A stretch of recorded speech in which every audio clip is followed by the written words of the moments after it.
hot up in here. This happens when you hang outside and it's like 92. That's not bad, actually. Oh, 90. So, hope everybody's having a great day. And, yeah, yeah. So, sponsorship. Sponsorship is, all right, how do I put this? Sponsorship is not service work. It's one thing. Service work is 12-step calls, emptying the ashtrays, chairing meetings. For the love of God, people, chair meetings. But sponsors are guides, man. That's what they are there for. So, because there's a lot of things in AA that are kind of unsaid rules, man. We share our experience, strength, and our hope. Keep it to 3 to 5 minutes and shut your mouth. Okay? Meetings are not my sponsor told me meetings are not a place where I take my personal problems. I am there to share my experience. In fact, my sponsor told me, he said, if you're going to a meeting and you're just listening, don't even bother. Then don't go, because your intentions suck. Okay? That's what a sponsor does. They share their experience. And they are guides. And it is one person passing on information to another person. Okay? So when I had my sponsor, did I want what he had? Yes. But I didn't want his life. His relationship between him and his wife was good for them, but not one that I'd really want. Okay? Is that starting to make sense? See, my recovery is a culmination of other people's recovery that I decided that I wanted, so I brought it in. Not one person's. If you think I take the advice of my sponsor, you are absolutely incorrect. I'm going to read a little bit out of the big book, Working with Others. There's a whole chapter on this. Okay? A whole chapter on step 12. And it's a guide to tell us how we are going to work with these people. Okay? There's just one paragraph that I'm going to read here. It is not a matter of giving that is in question, but when and how to give. Okay?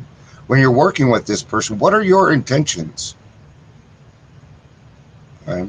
That's why this is not service work. You're getting something out of it. You know that you're getting something out of it.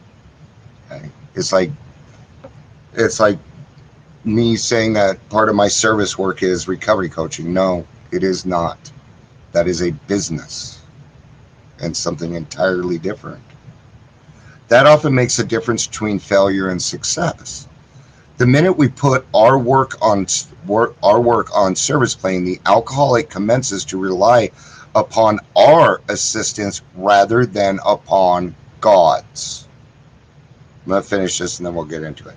He clamors for this or that, claiming he cannot master alcohol until all of his material needs are cared for. Nonsense. Some of us have taken very hard knocks to learn this truth. Job or no job, wife or no wife. We simply do not drinking so long as we place dependence upon other people ahead of dependence upon God. Burn the idea into the consciousness of every man that he can get well regardless of anyone. The only condition is that he trusts in God and clean house. Now, there's something that I need to say on this because I have clarifications. If this person is an alcoholic and does not have a roof over their head, I'm going to put a roof over their head first. Can you get sober without doing that? Absolutely. I see it happen. But gosh, the chances of success go up, right? It has been my experience that when I had a roof over my head, I did better in my sobriety. Okay. So why am I covering this?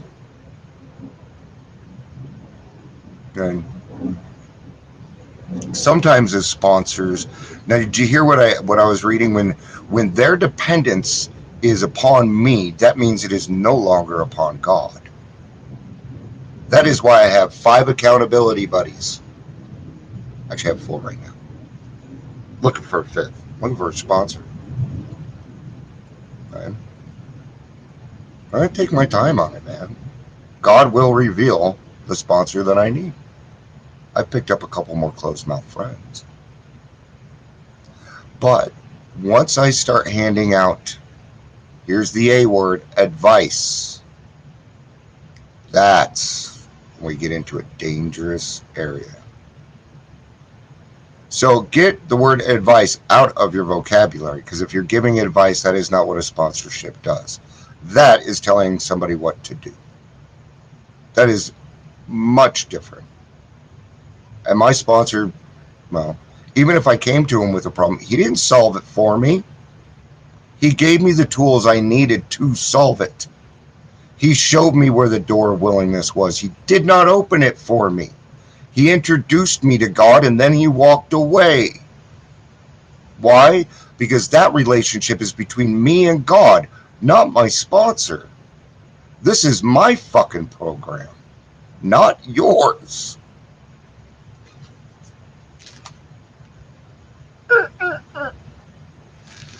Problem is, we get in a program, we start to think that we know better than everybody else. Oh, look what's going on with them. Well, I can solve their problems. You know, you guys, this is stuff I do all day long, but I'm going to tell you, I'm the referral king. I don't know everything. Fuck no, I don't know everything, but I know the people that do, and that's what it's about. So why am I talking about this? Because I'm hearing more and more lately, oh, my sponsor told me to do this, my sponsor told me to do that. But what we're talking about is divorce.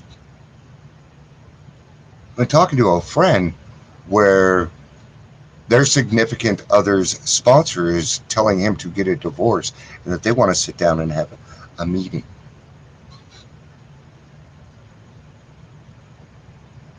Do you guys see what is fundamentally wrong with that? First off, too emotionally involved. Right off the bat. Okay. Number 2, giving out advice. I'm sorry, but I am not a marriage counselor. I can tell you my experience with my relationship with my wife. Okay. But your relationship doesn't need to look like our relationship. You might consider a successful relationship something different. And that is none of my fucking business. Okay? So that's why I'm saying sponsors are guides. We do not solve problems. If you have somebody that's dealing with anxiety, PTSD, depression, you send them to their primary care physician. Don't solve that problem. You don't know how. When and how to give. That's the key. When and how. Well, I don't know places where it, well, then you don't have the experience. Maybe you shouldn't be sponsoring this person. Maybe you should go find yourself a high-end drunk. Everybody needs help, man. So stop. For the love of God, stop handing out advice as a sponsor. These are things you tell somebody to do something like that, and it might come back on you. Do you want to be responsible for breaking up a family? Because your sponsee doesn't act the way you think that they should act? Fuck that. Not even my sponsor would have gone for that. So Gary says that he treats his sponsor like a mentor. It like an iron sharpens one person, sharpens another person. Mm-hmm. Maybe someday you guys will be friends. But my sponsor at the very beginning said I don't keep many friends, and you can stay in contact with me, and we can share experiences. But beyond that, no. Right? So guide. Stay in your fucking lane. Stay in your lane. Right? And if you have a sponsor that loves to give you advice, fire them.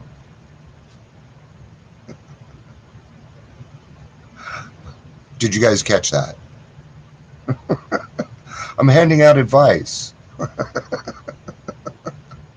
All right, I'm done being silly. All right. So that's the whole point of it.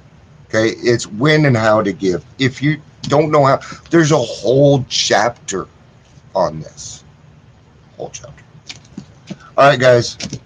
Love you guys. Peace out.